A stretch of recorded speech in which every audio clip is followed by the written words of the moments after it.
Hi everybody, it's me Ryan and welcome back to another video. In today's video, I'll be telling you guys how to live stream, because that's a question I get a lot in my live stream.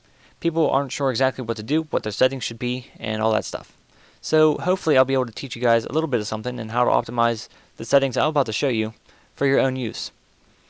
So we're going to be using XSplit today because that is what a lot of people like to use because it's very easy to set up and also use itself. So before we even get into anything, let's go ahead and go over a couple things we're going to need. We're going to need a decent computer. Now when I say that, you need to have at least an Intel Pentium D processor, and that is outlined by XSplit in their minimum system requirements. Now if you have anything above, I believe the Celeron's next, or the i5, i3, or i7 processors, you should be good to go. But please keep in mind, if you have a not so good processor, you might not be able to play games that you would normally play smoothly on your stream. As smooth as they usually are, just because that XSplit also eats up a little bit of CPU usage and a couple other things, and RAM as well. So please keep that in mind. Another thing we're going to need to know is our internet speed, and there's a very easy way to check that. So if you just go to www.speedtest.net, you should get a window similar to this. This is speedtest.net. All you have to do is just click on begin test, and it will start doing its thing. Now it's having a little bit of trouble. The last couple times I've been trying to do this, it like freezes up kind of like this. I don't know exactly what's wrong, but you shouldn't do this. Now your ping doesn't really matter so much as your download and your upload. Now your download speed isn't very important, but it does play a small factor. But your upload is what is really important. You need to have a decent upload to be able to get a decent stream. So this says 1.67. As our upload. Now I know that's not right because I usually have a 2.0 or 2.1 upload speed, so there's something, it's just a little bit off. That's okay, it's because it's going to a different server, that's why. That's okay. It usually goes to a definitely different one. That's where I get better results from. But that doesn't matter. So if you have at least a 0.5 upload speed, you should be able to stream. If you have a little bit lower than that, you probably won't be able to, you probably might be able to stream, but it's probably not going to be worth watching because it's going to be very pixelated because you're going to try to compress your audio and also your video into a very small upload speed. So if you have at least 0.5, I recommend 1.0 for a decent looking stream. If you have 1+, you're good to go. So now we're done with that, we can go to xsplit.com to get XSplit. So here it is. All you have to do is click on buy now and you'll see a chart. There's a chart down here. There's a free trial, which you can download, of course, for free. There's a personal license and a premium license. Now you can read about the different options that offers, through the premium, which is what I have, and compared to the personal, and of course, the free trial. But if you just want to try it out to see if you're maybe going to like it enough to continue, maybe buy one of the licenses, just try out the free trial. Doesn't hurt. And I have a premium for 1 year, which is $60. 3-month personal is $15, which is what I recommend if somebody is just getting into streaming. So once you have that and you do whatever you need to do, you'll be able to download the program. So once you download it, you'll have to sign in with once you install it. You have to sign in with your account name and also password that you made for xsplit.com, and you get something like this. This is XSplit. This is something that you're probably going to start getting used to after the first couple times you stream. Now, this might look a little bit crazy, but you see down here we've got a microphone moving because I'm talking and it's picking up the microphone that I have set for it to pick up. So you can see the levels here. And you have all these scenes, which each of these can be individually set up so that this one will be different from scene 2, as long as you don't put the same stuff in it. And 2 from 3 and so on. You can also rename these scenes by going up here and just renaming them. Now what we want to do is actually get something in here. If we just try to stream this, they're just going to see a black screen, so we need to give them something to look at. So go down here to add, and there's a whole bunch of options. We have a camera, media file, which is music, movies, or music videos, or pictures. Screen region, which allows you to select a certain part of your screen to record, or a window. IP camera, which I'm not 100% sure exactly what that does.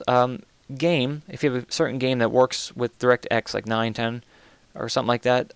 It's one of the DirectX versions. This will pop up here, and it's very convenient to actually have. Skype video, if you're in a call with somebody on Skype and they have a webcam or you have a webcam, you can actually tap into that and put it on your stream. The title is just what you think it is. It's a title. You can put in any text you want and have it do a couple of different things. I'll show you in just a minute. So if we have a webcam, we go to camera. You'll see all of our different options. There's a webcam right there, but I'm not going to put it on. The dazzle, if you have a capture card like this, or maybe something else, like maybe a game cap or something like that, you can actually use this to bring in the console footage. So for streaming console games, you can use this. And then DxTory, which is something else people like to use to capture their footage from consoles. So let's go ahead and add a media file. Window will open up, and you can pick whatever you want. I'm going to put in some music. Let's just put in this right here. You double click on it, and it will open. I have to wait for my external hard drive to wake back up, because that's where I have all my stuff saved to. I'm going to uncheck that because it will get a little bit loud. So when you have that, and let's go do our screen region now. So it's add screen region, and let's just say I'm going to add this to the stream. This is what I want people to see. Now it's pretty small, so we want to make this a little bit bigger. So you can see this little box here, little outline. What you can do is you can grab anywhere on this outline, and you can stretch it out. Now I recommend just stretching it from one of the lower corners up to the opposite upper corner. Just like this. So now what we can do is edit the options for this. To edit any options on anything in XSplit, for the most part, you can right click it and you get your little menu. This will be the same for game source, this will be the same for screen region, and a couple other things. If you have like the media files, it will be a little bit different just because you don't need all this stuff. So if we go down here to position, you'll see if, let's say you make a skinny selection and you want to stretch it out to fit the screen, and you have it stretched out to the corners, you can uncheck this keep aspect ratio, and it will get crazy. Depending on how big your selection is, of course, it will make it a little bit less crazy if it is a larger selection. But I'm going to check it in. Now, if you are capturing off of a capture card, let's say, and you have little bars around your video, to get rid of that, you have to come down here to cropping, and you can just either slide this, little sliders on left, top, bottom, left, and right. You can slide the sliders, or you can input a value. So this one, I'll just say I'm going to get rid of the top two icons, the recycle bin and the Walking Dead. I believe it was 40s. Yeah, if you just mess around with it, and it will get rid of it. So now you don't have to look at it. It's very useful for using the screen capture or the screen region to capture a window of maybe a game or something, if it's in windowed mode, because it'll show up that little window, Windows border. It's a little bit ugly looking if you don't have arrow on. So that'll get rid of it. That'll help you get rid of it. And then color, you don't really have to do much here. I do recommend that you go to your contrast and just put this to 1. It helps give your game, or whatever you're doing, a little bit more color. It brings it out. It makes the darkest darker, and the lighter's lighter. Go to screen. Now we can have all this other stuff, but what I want to focus on right now is the mouse clicks. Turn that off. I don't like that. If you turn it on, look here, it turns black. I don't like that. So I'm going to go to settings again, and uncheck it. See? So now if you don't want to right click on it like this, you can go down here to the scene sources, and you can click on whatever you want to edit and click on settings. Now, one thing I did go over, what I did miss, is the 3D options. You can go and rotate your selection on the X, Y, and Z axis. There's X, Z, and Y. So you can make stuff pretty neat, 3D, and you can manipulate it in 3D space. But that's a little bit more crazy, so you guys can set that up. I'm not going to go over that really, even though you really don't need to do much to get it crazy looking. You can, I don't know, upside down or like that. I don't know. Anyway, what's next? What should we do? Let's make this our game screen. So let's just pretend this is our game. So we're just going to call this game, just by renaming it. So it'll rename it here. If we want this to be our B-rate back screen, highlight this, just name it BRB. Now we're going to go to Add, and we're going to add a title to tell them that we're away. So click on this, you get this little window. You can put in any text you want. I'll say BRB, just for the tutorial. You can select the font, the color, the style, the opacity, the alignment, and then also you can have it scroll, slow, normal, or fast. I recommend using slow or normal. I don't recommend using fast because it's really fast. So we're going to hit OK once you're finished, and you get this. Now, how do we make this, look decent? Same way we made our selection for our game right here. Stretch it around, grabbing the anchors on the side. So we're going to do that. If we stretch it out like this, it's really big. We'll make it smaller. You have to grab the top or the bottom and pull it down like this. It'll start making it smaller. And then you can put it to certain sides, you know, like right here, up here, you know, you can move it around how you want. And I don't think there's really much you really need to do. You can make this 3D, of course, if you want. You can, you know, get crazy with it. That actually looks kind of neat. But for right now, let's keep it like this. The aspect ratio doesn't really matter, depending on how you have it stretched out. I would leave that checked anyway. Okay, so, and also if you want to remove something, make sure it's selected, and just hit remove. And let's add some more music. So media file again. And let's just add, I'm going to pick one, this one. Goodness gracious. That's loud. Okay, I unchecked it, so you won't be able to hear it. But usually if it's checked, it'll start playing by itself. What you want to do is it'll give you a blank little outline. It will be nothing inside it, but this is the properties little window that you can select for your music or whatever to do your settings. But I'm going to click on settings down here. Now all this doesn't matter. You don't even have to worry about position or color because you won't be able to see anything. What is important is media. See, it's going right now. You can pause it, stop it, but I'm going to do the volume. So this is the volume. I'm going to lower it down a lot so people don't go deaf when they listen to it. So you can kind of hear it. Let me bump it up a little bit. There, you can hear it. You can have it set at a certain point. You can start it at a certain point. I'm sorry, I meant to say. Have it end at a certain point, like that. So now it's over. So when it's over, what are you going to do? It'll stop, unless you tell it to do otherwise. Loop it. See? It'll start back over. Now, start when scene loads. Whenever you load the scene up, it'll start automatically. If you have it unchecked, it won't. You have to start it manually, just by going here and clicking on play. Remember playback position. So let's say it's right here, and we want it to remember that every time. Or we have it set at a certain start point. You want to uncheck this because it won't remember. It'll just start wherever it's supposed to start. Now, if we uncheck, I'll show you what it does. Let's play it. Okay, we'll leave it, come back. It'll start back over wherever it was supposed to start. If we click on remember, it'll start from wherever we left it off. See? Pretty neat. Now, like I said, I would recommend just leaving that at the be right back screen, maybe to have a calm or something music, because you don't want people going crazy. You don't want to have it playing during your game because they won't be able to hear you as well. I do like to have internet radio going, but I like to have it real soft so it doesn't overpower the game volume, game sounds, or my voice at all. But people can still hear it. So now here comes the very important part. Now that you know how to basically use some of the easy to use functions, there's a couple other things like chroma keying, but I'm not going to go over that. That's only if you have a green screen anyway. Go to Tools, General Settings. Now you see here we have our general settings. Make sure that Disable Arrow Theme is checked because some games that you'll be able to play, let's say Minecraft, I'll use that for an example because this happened to me. I actually had my arrow enabled, so I had this option unchecked. Oh, this is nice. Oh, cool. Some screen capture source options not having the expected effect. So you can try it out, but I don't recommend that you do because it will mess up your games. Most games, anyway. All the ones that I've tried, at least.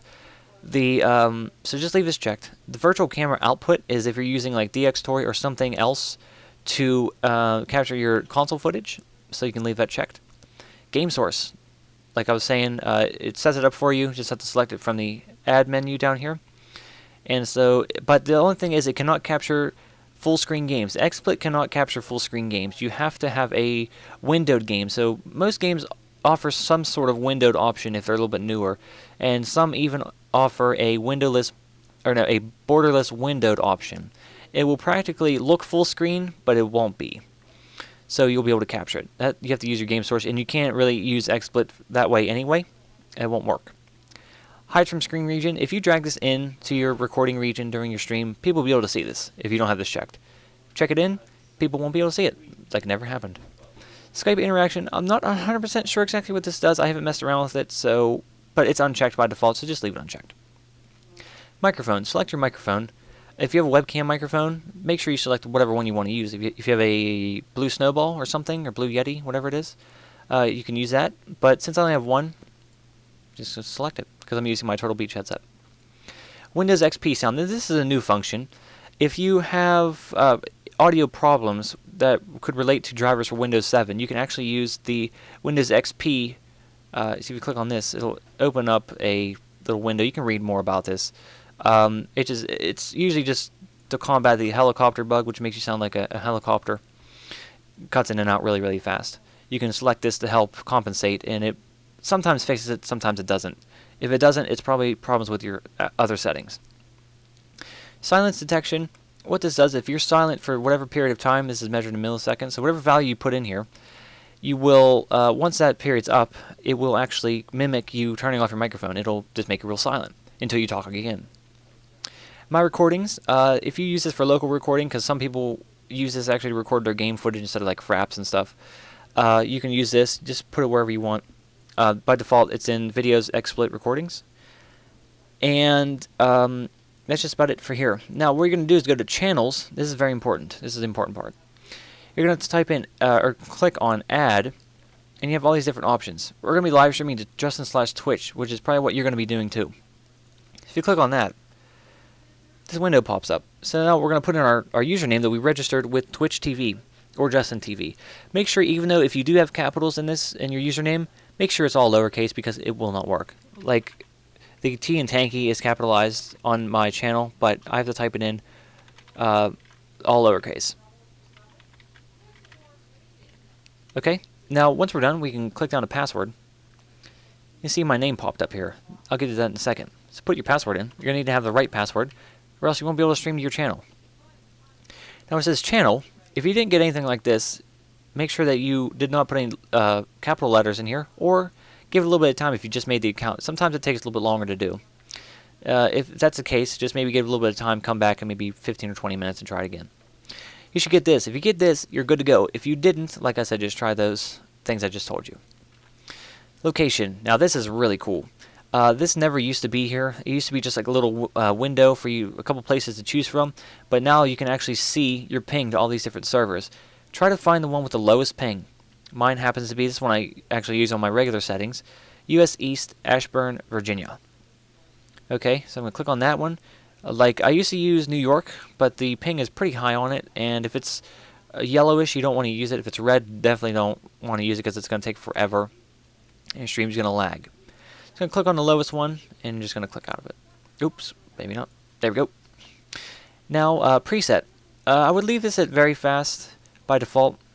That's what it's set at. Faster, it says don't try without an i7. This just basically means it's going to compress a video using your processor rather than sending it over the internet to be processed on whatever XSplit does on its end. So if you have a little bit of a lower upload speed and you have an i7 or something, you can put it to faster.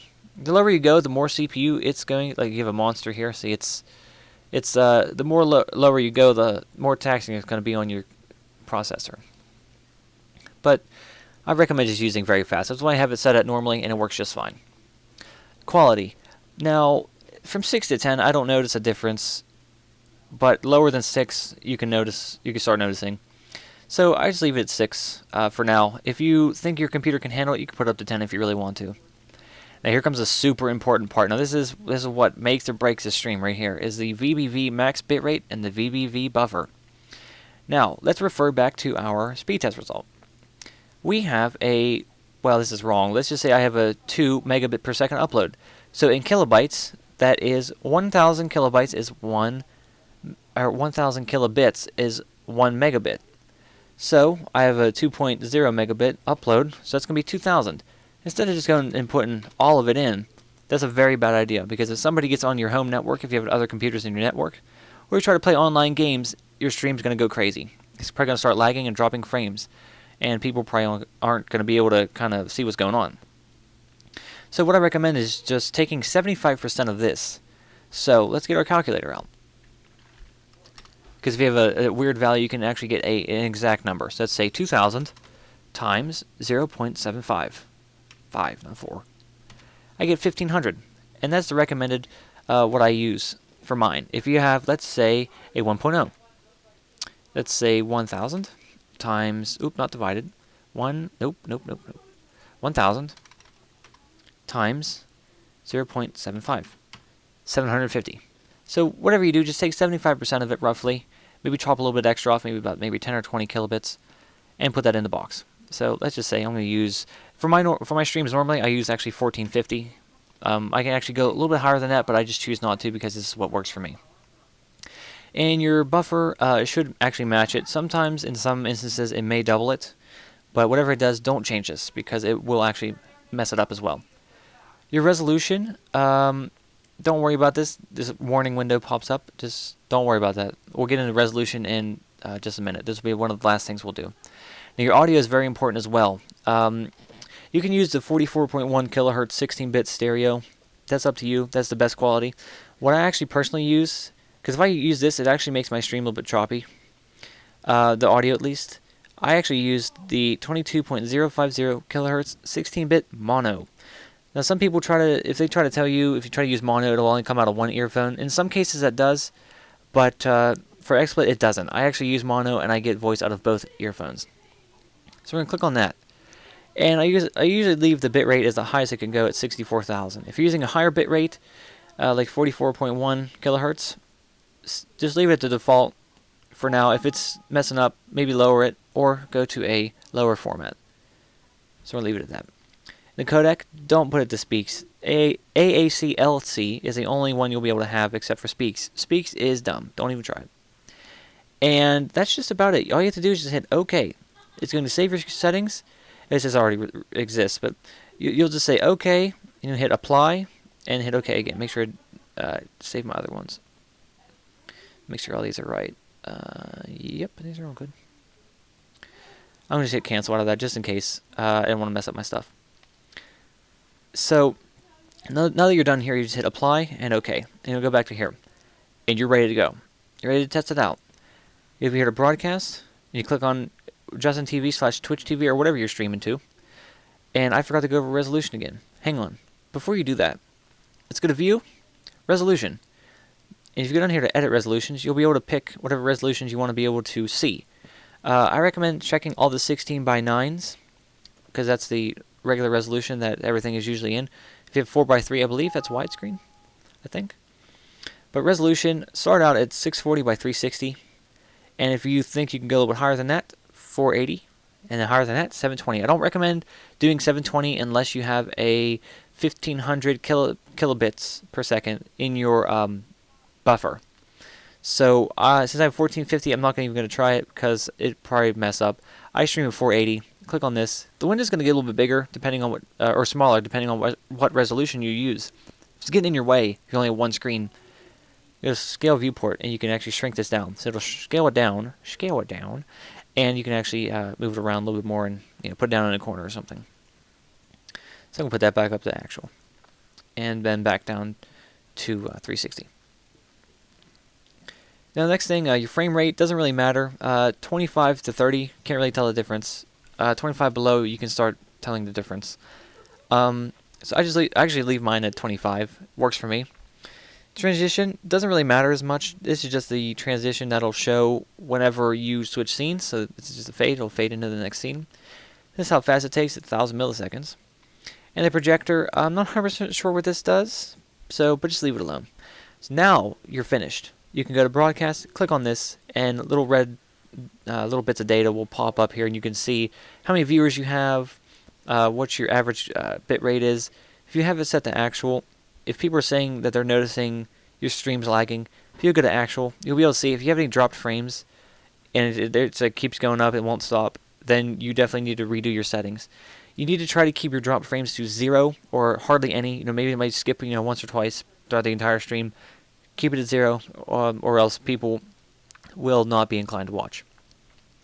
So now that you have everything set up, you're live. You're ready to go. All you have to do is just take it easy. Don't get too crazy. Some people get real nervous when they do this. Just be yourself, and people will guarantee somebody will come in and enjoy watching. Doesn't matter if you have a big or small audience. It's just fun. So And another thing, if you have a Facebook or a Twitter, you can actually, if you get people to follow you, maybe your stream viewers, you can announce that. You can set that up. I don't have it set up right now. You can put this, bring this down, and you can put in a message, and it'll send it out right to your Facebook or your Twitter to tell people you're live. So that's pretty much it. And I hope you guys enjoyed. If you have any questions, please let me know. I'd be glad to help you if I did skip over anything, or if something I said was maybe not clear enough. You can go right over it, and we will hopefully, or I will be able to hopefully help you. Anyway, until next time, guys, I will see you all later.